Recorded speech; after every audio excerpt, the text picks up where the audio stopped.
This is StoryBeat, storytellers on storytelling. StoryBeat explores how artists and creators of all kinds craft their stories. So join us as we reveal how master storytellers develop and build brilliant stories that people the world over love and adore.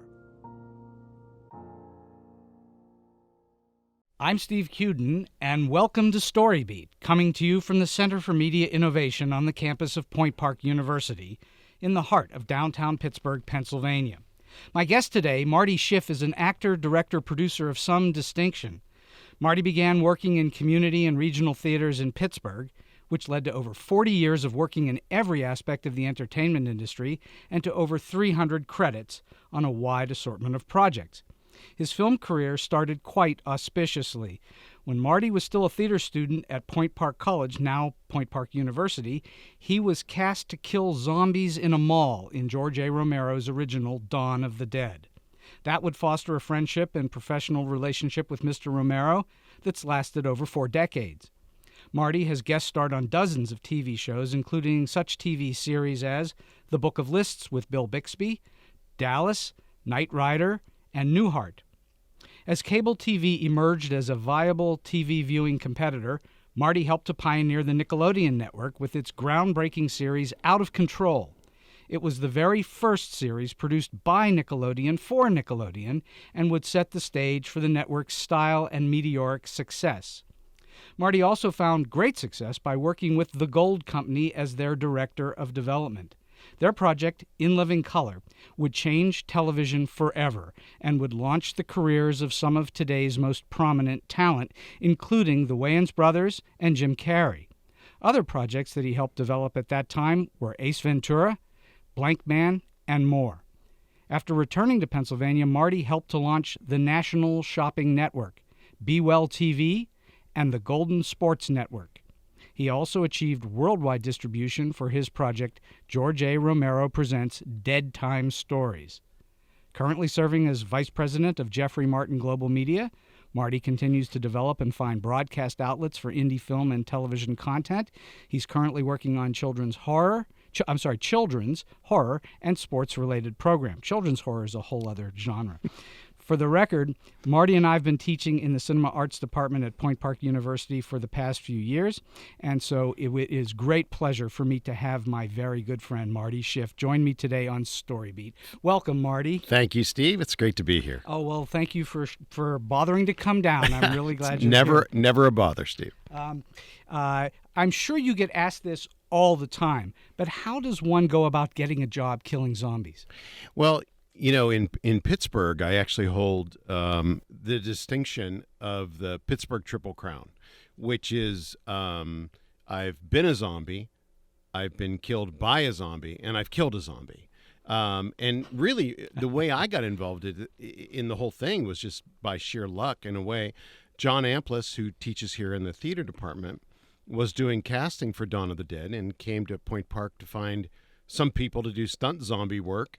Came into my acting class and said we needed somebody to get hit by a truck on Thursday or whatever day it was. And I jumped up thinking everybody was going to jump up because I always wanted to go into film and television. So I thought this would be an opportunity. Well, I was the only one standing. So in a way, I was cast by default. And I went out and worked with Tom Savini that day and met George Romero. That was the first day I had actually worked with George. And had a great time of it. And George asked me if I would want to do a stunt at the Monroeville Mall that Saturday, and I said, sure. So Saturday night I went to the mall, and I got hit by a sledgehammer. And, that was it. And I was in makeup, getting out of pads and makeup, and they had brought in a motorcycle gang that needed to do some acting, and so George just wanted to back himself up and have a few actors as bikers, and I went from being a zombie that night to being a biker. I worked another 30 days on the film. And so that's how I got into it. A lot of other people just sort of were, a lot of the people that played bikers in Dawn were part of the crew, or grips and gaffers and sound guys. And, And everybody else was $1 a day zombie that they brought in. There was hundreds sometimes in the mall. So that's how I got started killing zombies. Well, you say the first thing was you got hit in the head by a sledgehammer, yeah? A hit in the chest, actually. Oh, hit in the chest. Yeah, that was the second. And the effect has never worn off. No, it hasn't really. I had 2 heart attacks. No, actually, a few heart attacks. I don't want to go down that road, and I'm glad. I hope you don't have one today. That's no, for sure. I won't. I'm in good. I'm going to do shape. my best not to scare you. So when you were working on Dawn of the Dead, so Yes. this is way back when, did you know at that time? Did you feel that you were working on something that would someday be a classic? No, only because I was so naive and so green. I had no idea. And in all honesty, I'm going to be doing. I go around and I do these horror conventions. And the fact is there's 4 generations of people that are coming. There's great grandparents that bring their great grandchildren to these conventions that saw it the first time back in 1970s. Of course, yeah. And so I had no idea that it would last that long. I really didn't, and only because I didn't know. I really thought Night Riders, the next movie that I did with George, would be the one that would last forever, and that's one of the more obscure films. Because by that time he was well established. He yes? was well established, and Ed Harris. It was Ed Harris's first real leading role, but everybody knew Ed Harris was going to be a star, and so I really thought Night Riders was going to be the movie that that would go on forever. But Dawn has outlived them all.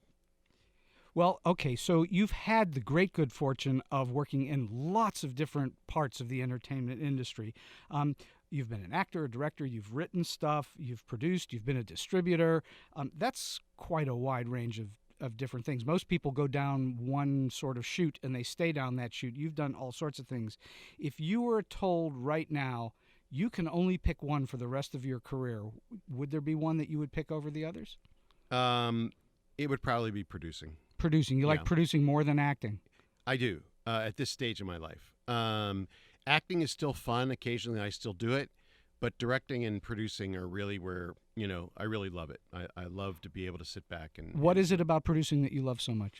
I guess it's the putting it all together and then seeing what happens at the end. And, if there's any of my old teachers listening, they would be surprised to know that I enjoy the math part of it, the budget part of it. I enjoy that. I like finding the talent. I like the casting. I like finding the locations and figuring out the problems. I like being a problem solver. So, those are kind of what it takes. Those are really those are the qualities it takes to be a producer is, first and foremost, you're putting out fires, and you're figuring out issues and figuring out problems.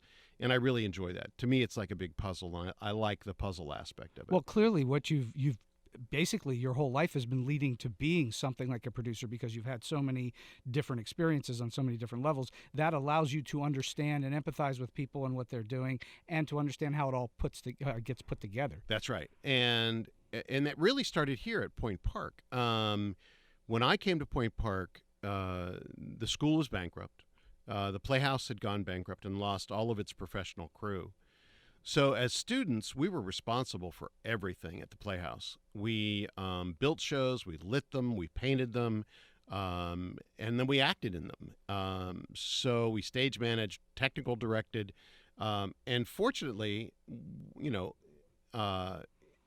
a credit to Point Park was we did a lot of shows. What's a lot? Tell me, give me an idea. I probably got 60 credits I came to school for 5 years here, and I probably had somewhere between 48 and 60 credits. That's significant. That's about 12 a year. That's 12 pretty a year, good. right? Because we did 4 children's shows, we did 4 main stage shows, and then we had at least four rentals, like the Savoyards, the Bolshoi. I worked with the Talking Heads when they were doing their road tour. They came to the Playhouse. Wow. Because one of their people, that might have been their bass player, I can't remember which one of their members was a Pittsburgh person or went to Shady Side Academy or had a connection to Pittsburgh. Who hasn't gone to Shady Side Academy? You and Carl Kurlander. Yes. Well, I didn't go there. But Carl did. I'm an Alderdice boy. I'm sorry. And, so I had the opportunity to work with some really professional things when I was a student at Point Park. Now, it hurt my grades because, in academics, because we were up in Oakland at the Playhouse all hours of the day and night. we had to sleep there many nights because we would come off of the stage from doing a show. We'd have to go in the scene shop and work till 2 o'clock, 3 o'clock in the morning, building the next show. Dave Butler and I would spend our Christmas vacation at the Playhouse shop building the next shows. And then we would act in those shows as well. So while I was a student at Point Park, I learned everything from front of house, box office, lighting design, set construction, all aspects of it. So that did help me become a producer. It also gave me credibility because I can walk onto a set and pretty much know and communicate with each and every department. Because I've also in film been a grip and been a gaffer and been a DP and an ADA and I've done a lot of different things in film and television that gives me the credibility to walk onto a set as a director or a producer and be able to communicate with my crew. And there's a level of respect that they have that people that come in that have never done anything other than whatever they're doing that they get and have. So. You're right. You're absolutely right. It did prepare me to be a producer. Well, I mean, that's everything that you've done when you think about it, from working for the Gold Company, from being an actor, from being a director and writer and so on. It's all led you to doing what you're doing. How different today, would you say, from back then, is it for actors, directors, and so on to try to get in the business from when you started to now? It's much easier in the fact that, when we started, you had to shoot on film. You had no other choice. And it was very expensive. And you had to get a camera. People didn't, there were a couple of rogue Aeroflexes out there that people owned. But mostly you had to rent or lease cameras from Panavision. So including lenses and flags and anything you have and need to shoot. And then you had to go rent grip gear and all of that. Very few people owned enough gear to make a movie. So everything was very, very, very expensive. Today, I have students that shot their projects on their iPhones that were beautiful, and they can edit them on their iPhones. So especially when they're able to show them on a computer or a TV as opposed to projecting them. Right, exactly. And so, high definition, high res, it's not even an issue anymore. One of my students and I were talking, and as a graduation present, he's getting an 8K camera. The new Red is 8K. Wow. I mean, that's the size of, the image of that. You could project it on the side of a building and not lose any resolution. So the issues that existed when I was coming up and learning in film were an incredible expense. It was very difficult. You had to have a crew of at least, 7 or 8 good people that did it. Now it's just that all that stress is pretty much gone. And for television, when I went to Hollywood, there was only 3 channels, 3 networks. There was ABC, CBS, and NBC, and that was it. And PBS. Well, PBS, right. And actually I did a show on PBS. But networks where you could, make money, let's put it that way, ABC, CBS, and NBC. And so it was very competitive and very challenging. And, when I did Nickelodeon, my agent actually apologized to me. He called me and he said, Marty, I have to apologize to you up front. I said, what's the problem? He said, well, I'm sending you out on an audition. I said, okay. He said, but it's for a cable show. So cable had a stigma in 1984. Of course it did. That it was less than. And in many ways, it was less than. Right. Yeah, it didn't have the audience. Or the money. Or the money. Yeah. I mean, we were producing episodes of Out of Control for like $32,000. And that may seem like a lot of money. But back then, it was pre-Seinfeld in 84. So television was probably still costing about, $200,000 to $300,000 an episode. So we were really cheap. We were shooting behind in a little studio that some realtor had built behind his real estate school in the Valley Production Center. Casey Kasem also shot out there for his Hit Parade or whatever the show he did, So it was us and Casey, and we were the only ones in this studio. You and Scooby. Yeah, that's exactly right. Or whatever that character was on Scooby. Exactly, that Casey Kasem played. But, it was obviously enough to launch an incredibly successful network, but it was really kind of fun because it was still a little guerrilla, which was really neat, and I had worked with George Romero, who was very guerrilla. So getting into guerrilla television was very cool. And you could see a lot of the episodes of Out of Control on YouTube. if you go on and Google Out of Control Nickelodeon, they're there. I think there's about 8 or 12 complete episodes on there. Are you in every one? I am in every one, yes. I'm in every episode. And what else did you do for the show? Did you help produce it, or? Well, we did field pieces. There's in-studio pieces, and then there's field pieces. And there were, when we were in the studio, it was pretty rigid. We were on a time clock. But when we were in the field, I had a lot of leeway as far as creativity with the scripts, some directing, producing. I got to do a bunch of that when I was in the field. And I learned how to do that as well. I learned how to work on a shoestring, and I think there's a bit called Snowfish on one of the episodes online that we actually I was supposed to be doing a story on exotic pets, and I ended up because I was the bad reporter going to a fish market, going to a store playing with dead fish, and the whole thing was a lot of ad-libbing, a lot of improv, a lot of picking camera shots and things that we were going to do. So I had a lot of leeway there creatively, which was fun. Correct me if I'm wrong. When you say it was guerrilla, it was inexpensively shot and it was new and it was cable, there was probably a degree less stress and pressure on the company because you either were lower expectations than were you a network show at that time. Is that true? Yes. And there was a lot less people. Like when you did a network show, and I did field pieces for network shows as well. Book of Lists with Bill Bixby, I was in the field all the time doing hidden camera things, and even on a skeletal crew, you'd still have 12 to 15 people with you. We would go out and do these Nickelodeon pieces with 3 people. It would be the producer and Oak O'Connor, the prop and art director, and me, and maybe a wardrobe person if we were lucky. And were you shooting them with no permit? Probably. You were. What? They're not coming to get you now, Marty. We probably were. We shot a lot on the beaches. We shot a lot. We would go into on location into people's houses, and I'm sure we paid them something, but we certainly weren't paying them network dollars. But you weren't showing up with a grip truck and a whole crew. No, we weren't. Where we would even be noticed in Los Angeles, And we were shooting on beta, which was new. Beta was still relatively, as a commercial, news was shooting on beta. And so we were shooting on beta back in those days. And I think we had gotten beyond 3/4. We were on beta. But in the studio, we were still recording on 2-inch tape. So, 2-inch reels of videotape is what we had out in the Valley Production Center. So it was still, by today's standard, archaic, very This sort is of... before nonlinear editing. Yeah, before nonlinear editing. And the animation that was in the show was done by hand. And all the interstitials, all the, segues in the film are animated.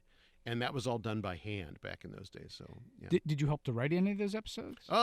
Just the other than field the pieces. improv Yeah, stuff. and Dave Coulier and I would ad-lib a lot of stuff on the set that got edited in. The stuff that was child safe, I would say, that stuff got on the air. But for the most part, it was scripted by a group of improv actors out of San Francisco called the Duck's Breath Mystery Theater. Oh my goodness! And do you remember the Ducks? I do not, but I certainly know Firesign Theater. Is it in the same vein? Yes, very much so. And they were hilarious. Those guys were just absolutely hilarious. And whenever there was extra characters in a show, it was most of the time it was one of the Ducks. So they do a lot of the funny bits in the show that were just priceless stuff. I never had more fun going to work than I did going to work for Out of Control. I beat the donuts to the set. That was the pinnacle of fun for you? Yes, I had a blast. I had so much fun. So, okay, let's go back just a half a step because I'm curious. Back then, what inspired you to get into this business in the first place, and what keeps you inspired now? It's funny. I can't ever remember not wanting to be in this business, in all honesty. My family was in the printing industry for a long time in Pittsburgh.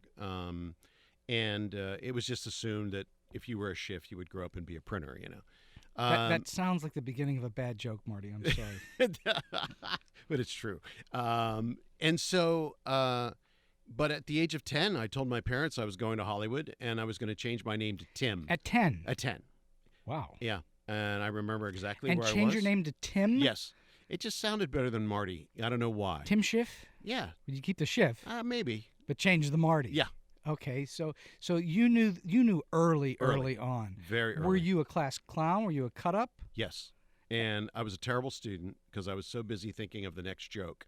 And they had those book fairs in schools. They still do. And I always bought the joke book. I never bought a legitimate book. And I had bought it like 5 times before I learned that it was the same book. They just changed the cover. Yeah. But I would get up at 2 o'clock, 3 o'clock in the morning and do 15 minutes of shtick. I'm 8 years old, doing 15 minutes of shtick at the foot of my parents' bed.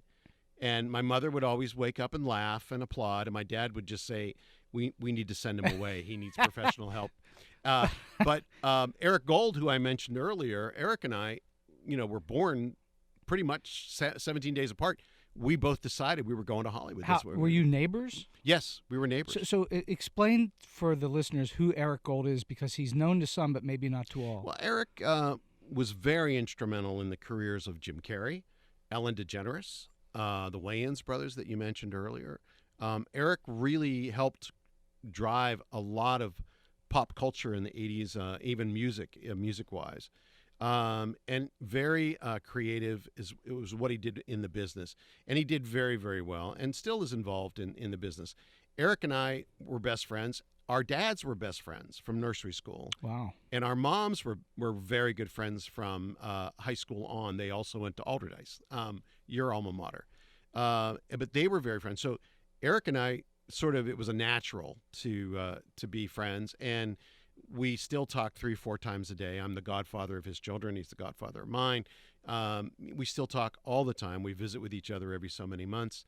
Still very, very close. But at the age of 10, we decided this is what we wanted to do. And he was going to go into the business side. I was going to go into the creative side. And that's exactly what we did. When I was 12, my father gave me a movie camera. He gave me an 8mm. It was his old home movie camera, basically. And it was an 8mm Kodak Brownie camera. You had to go into a closet or a dark space to change the film. It didn't have a cartridge or a cassette that Super 8 would have. You were loading film. Yes, like I was loading legitimate film loader. Exactly. I was loading film. It was silent. I was shooting. I was writing scripts. I was shooting. I was directing. I was doing that at the age of 12. I still have that camera. As a matter of fact, I show it to my students. And with that little camera is really what got me started, and that was really where the passion started. And that's all I wanted to do. I couldn't pay attention in class because I was thinking about the next thing I was going to shoot. Were your teachers always trying to get your attention because Always. you were in outer space? Always. And I'm cleaning out my parents' house, and I found some of my old report cards, and the notes from the teachers are hilarious, absolutely hilarious. Is on another planet. It's exactly that. Is on another planet. Does not pay attention. And nothing's changed, Marty. Exactly. So it's why I'm very sensitive to my students. But it was great. My parents were actually very supportive of it, and I shot a lot of footage. With this little 8mm camera. I would upgrade to a Kodak, and then upgrade to a Bolex, and then take it through. But in those days, you didn't have film schools like you do today. There wasn't a cinema department at Point Park, and there wasn't a film program at Pitt, and it was still fairly new at USC, UCLA. Right, exactly. So I did the next best thing, which was theater, and loved that as well. I really loved theater. I had a great time. How many shows did you work on total, do you think, here at Point Park? At Point Park, at least 60 at Point Park while I was here. Over the 5 years. So we went through that. I thought maybe perhaps there were even more that you worked on. Well, I worked outside of the school. I would work with groups called Characters East, the Muses, others like high schools would hire me to do their sets. I built the Diary of Anne Frank. I built Anything Goes. So I was also working outside of school. You've done lighting design as well? Lighting design, yeah. I have 2 awards for lighting design, actually, out in L.A. I have a Dramalog Award and a Drama Critic Circle Award for a show that I lit called Slaughterhouse on Tanner's Close. What theater? That was a Pacific Theater Ensemble in Venice Beach. In Venice, yeah. Sure. So I did a lot of tech theater even while I was in L.A. I didn't necessarily act. I acted in 2 plays when I was in L.A., but I really enjoyed doing the tech work. And so I kept my hand in it by doing that while I was in Los Angeles. Well, at what point, you're into this at 8 or 10 or very early in life. At what point did you say to yourself, you know what? Not only do I have a passion for this, not only is this what I want to do, but I'm good at it. When did you think to yourself, yeah, I really can do this and I'm good at it? In all honesty, I think I was 14 and I was doing a production of Our Town and playing George Gibbs. And I got an emotional reaction from the audience. And I thought, that's what this is about. This is about stepping out on that stage and getting some kind of audience reaction. And I think it was right then and there I thought, I can do this, And as I progressed, I've always been a confident, maybe overconfident person, still am. And I think that I always believed in myself, which I think is key to doing anything in this business. I think that's outstanding. A lot of people in the entertainment industry are slightly insecure or neurotic even. You, on the other hand, you come off as a fairly self-confident person. Do you ever have self-doubts? Yes, of course. And how do you overcome them? What do you do? I just always talk myself through the fact that it's just a moment. It's just a phase. It's not, this is not forever. It's not the end of the world, and I'm going to be okay. And a lot of times, you step out in front of a camera, you step out in front of an audience, and you do have a little bit of nervous energy. And, you always hear the cliche, well, use it, use that energy. And I do. I mean, I put it into my performance. And it's rare. I have never had stage fright, ever. Never really did. That's astonishing. Yeah, never. And really, there have only been a few times where I knew we were under the gun to get the shot in before lunch so that we didn't go into a meal penalty with the unions, that I felt even pressured when I was on a set. But never really, I just really love it that much. I'm going to assume that over your many productions and credits, you've worked on a few stinkers or bombs in time. So tell me, what do you do when you're working on something like that? What do you do to talk yourself through the process of knowing I'm not on a great show right now, whether it's live theater or something on film? What do you do to get through that process of knowing it's not going to be great? Well, I think it really comes down to 5 words. My kids have to eat. And I think that's really it. I mean, those, and they were rare, by the way. They were very few. And I'm very fortunate with that, after 40-some years to only have 2 or 3 that I really think are bad. It just became a job. It was a job and it was a paycheck, and that's really how I got through it. All right, so let's talk a little bit about directing, because I know you've done a fair amount of that, and you're teaching directing here at Point Park and so on. As a director, what do you do both physically and mentally, psychologically, to prepare to direct? Give us a clue process-wise. Well, I teach this. Directing is really preparation. There are a lot of organic directors out there that just sort of wing it when they get on the set, and I'm not one of them. Even if I'm shooting a 30-second commercial, which I shot a lot of, because that's what the work is in Pittsburgh. If I'm shooting a commercial and I'm directing it, I prepare. So when I walk onto the set, I'm pretty much mentally ready to go. Well, take us through the prep. Take us through it. Well, you've gotten a script and you're told, okay, you're going to shoot on a certain day. Well, where do you start? Well, I usually start by looking at the script and figuring out what shots I want to get. That's usually my first step. Then casting, of course, is very important. Moving into the casting, and I in my mind, I already have what kind of characters I want for the piece, or for whatever I want. So I keep that in mind, and then I really go through, shot by shot, beat by beat, exactly what each moment is going to be. Now, you have to be able to adapt and adjust, because as well as I do, when you get on a set, no matter how much you prepared, no matter how much you were ready, there's always going to be something that jumps in your way. And I think that just comes with experience. You have to know when to punt. Right, exactly right. And how to punt. And I think part of it is it's very much shorthand.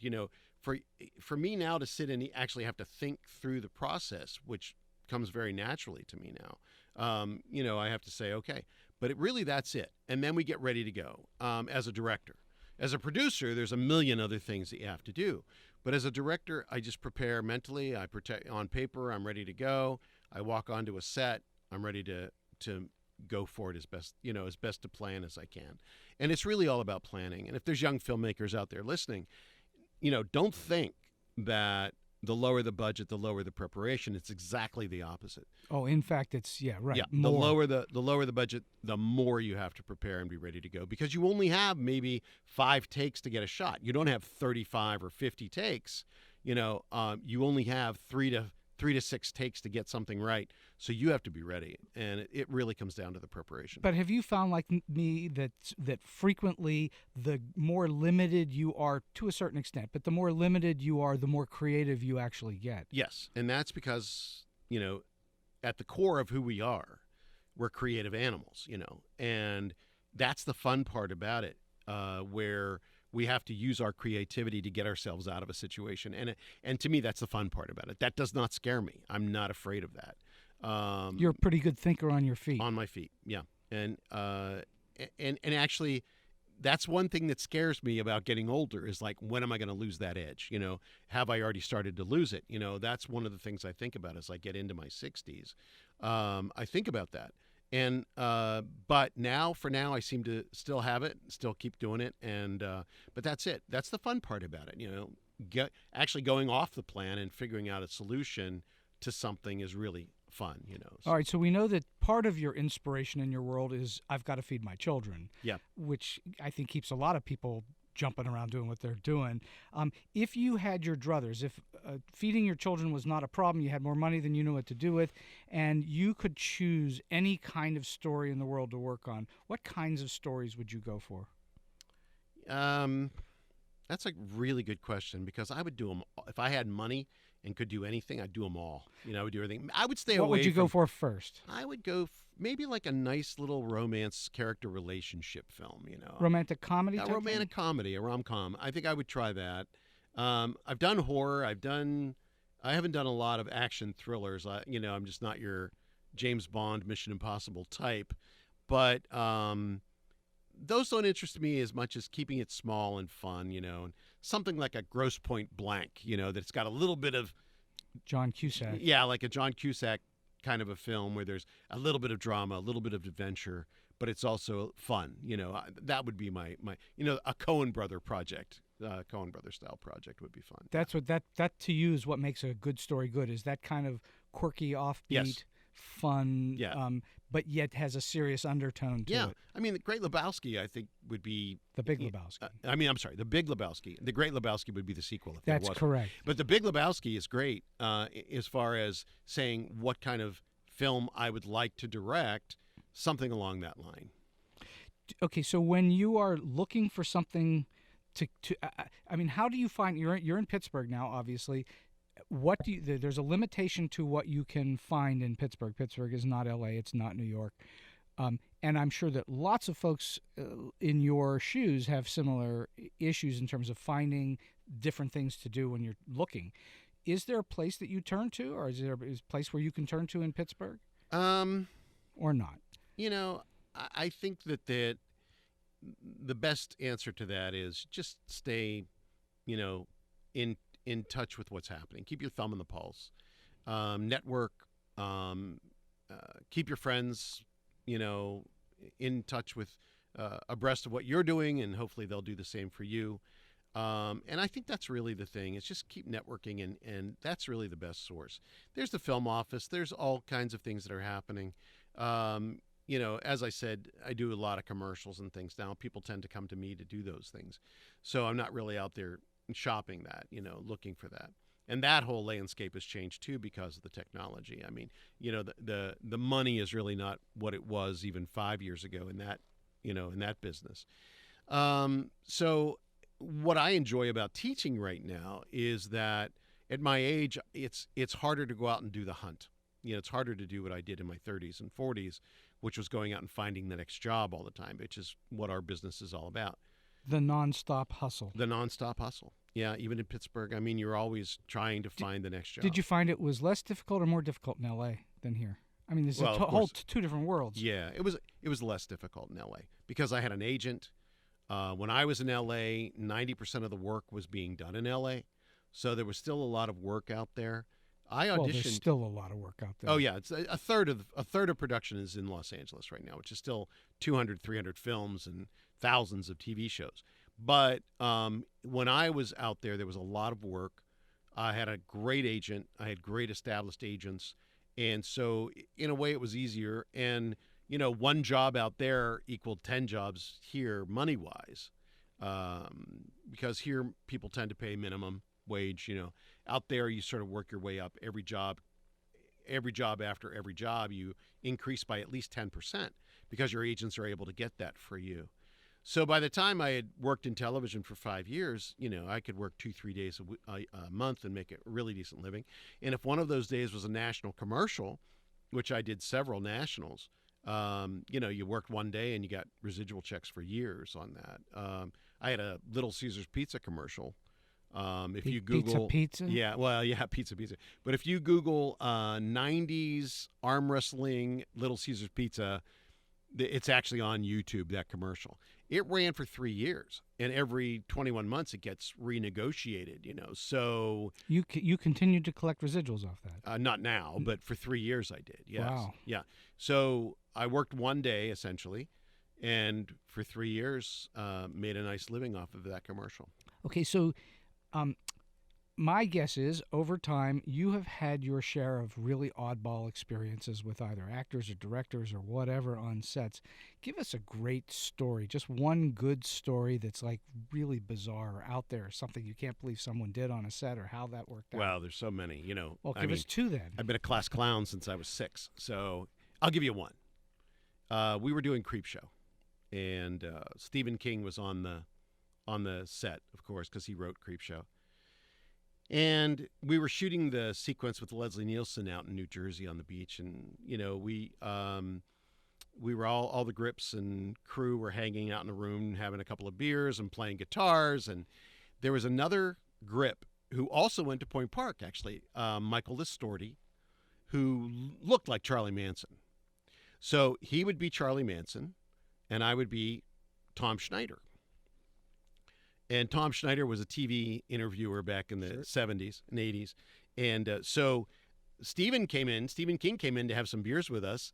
And people were going, hey, you guys, hey, Marty, Dondi, Dude, and they called me Moon Baby. Hey, Moon, Dondi, Dude, Tom Schneider, and Charlie Manson.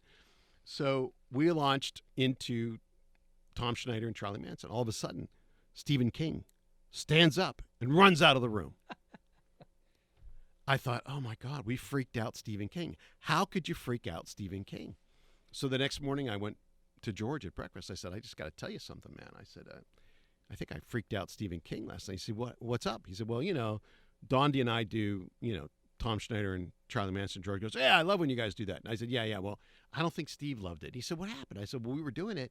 In the middle of it, he just jumped up and ran out. He said, no. He said, that's what Stephen King does. When he gets an idea for something he's working on, he just goes and does it. He doesn't care if he's in the middle of speaking to the Pope. He'll go and run away and go to his typewriter and write. And he was writing the book Christine, which is named after George's ex-wife, Chris. Christine, the book about the possessed car, was named after Christine Romero. And that's what he was... I did not know that. That's interesting. And he was writing that during Creepshow. So I got the book. I read every Stephen King back in those days. And Michael had come out, Dondi had come out to L.A., and he was staying with me, and we were on the beach, and I'm reading the book, and all of a sudden, like on page 16, there's a bit where the kids are driving down the road in Christine, and there's a hitchhiker that looks like Charlie Manson. And I said, this is us. We inspired this page in the book Christine. And that was one of the funniest nights. Every day on Out of Control was funny. With Dave Coulier, it was just, there were times where we just couldn't roll because we were laughing so hard, So, but the Stephen King story is one of my favorites. Well, we have been speaking for a bit here with my good friend Marty Schiff, who's an extraordinary actor, director, producer, writer. And I'm wondering, Marty, if you would have one solid piece of advice to give our listeners, especially those up and coming in the business, that you think would help to guide their way, inspire them, and so on. Well, of course, you hear everybody say, be passionate about what you're doing, and that's very important. Really be passionate about it. But I broke it down to a formula, and the formula is S equals C squared over T times P to the third power. Oh, there we go with the math. So it's not really math. As a matter of fact, one of my students pointed out that mathematically it was incorrect. I said, well, it's a literal equation. So the S stands for success. C squared is confidence and commitment over T over talent. Because believing in yourself and committing to it sometimes matters more than talent. Times P to the third power, which is practice, perseverance, and performance. You got to do it. You got to go out and do it, no matter what it is. And practice it, persevere, keep going. If this is what you want to do, and if you believe in yourself, you go for it and just keep going for it. And then perform. When you get your opportunity, deliver. And that's so important. And that's my formula for success. There is absolutely no substitute for just doing the work. Yeah, got to do the work. Marty, this has been a great joy, and I'm so pleased that you came in today. I've learned many things that I had no idea about, so I'm very glad you were here. Thank you so much. Thanks for having me, Steve. This was a blast. I'd love to come back someday. We'll do that. All right, thanks. My thanks again for Marty Schiff joining me on StoryBeat.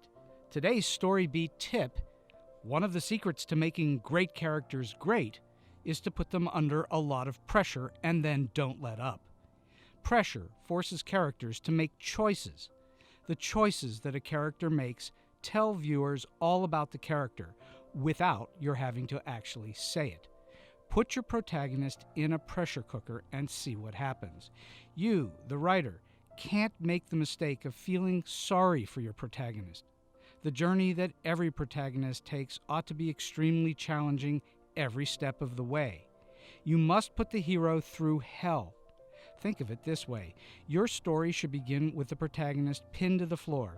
His or her neck is beneath your foot, and you are stepping down firmly. Now press down harder and harder as the story progresses, never for an instant letting up. Continue to apply steadily increasing pressure until you reach the story's resolution. Then, and only then, may you allow the hero some relief. This sounds sadistic, I know, but here's the good, albeit counterintuitive news. If you are relentlessly tough on the protagonist, the audience will love you for it. So kick all your main characters, especially when they're down. Please show them no mercy. It's legal for you to do so, and it will be good for your career. And so we've come to the end of today's StoryBeat. This podcast would not have been possible without the tremendous support of the Center for Media Innovation on the campus of Point Park University. Until next time, I'm Steve Cuden, and may all your stories be unforgettable.